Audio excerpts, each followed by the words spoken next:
হয়েছে কয়েক বছর, ওনার সুচিকিৎসার জন্য বিরোধী দল পর্যন্ত অনুমতি জানায়।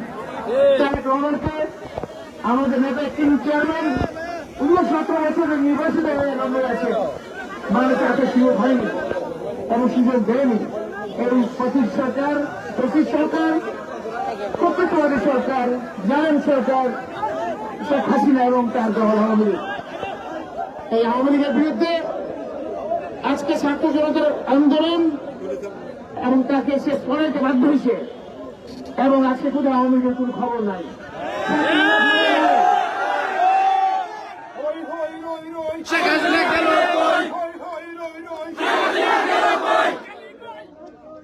তার এত গর্ব অহংকার, তার বাবার পরিণতি যা আসলো তার চেয়ে অনেক খারাপ এপিওতে হয়ে গেছে।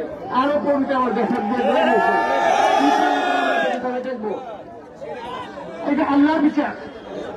তার যে নির্যাতন, নিপীড়ন, গুম করা, প্রায় আমাদের 2-3 হাজার নেতাদের মারা, খুন করা এবং বিভিন্ন কত মানুষকে আমাদের নেতাকর্মী লক্ষ লক্ষ নেতাকর্মী জেল বাসন করছে।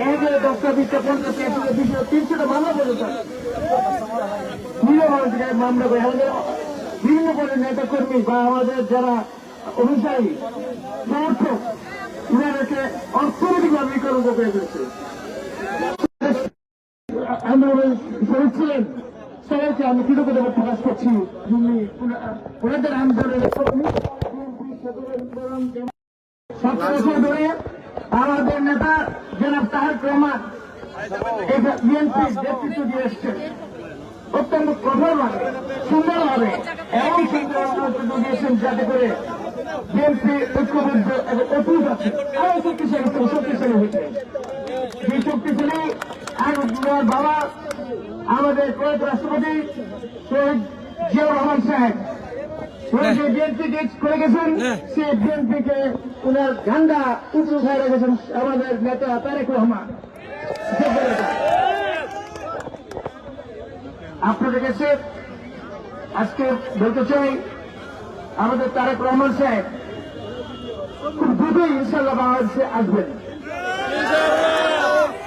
ওনাকে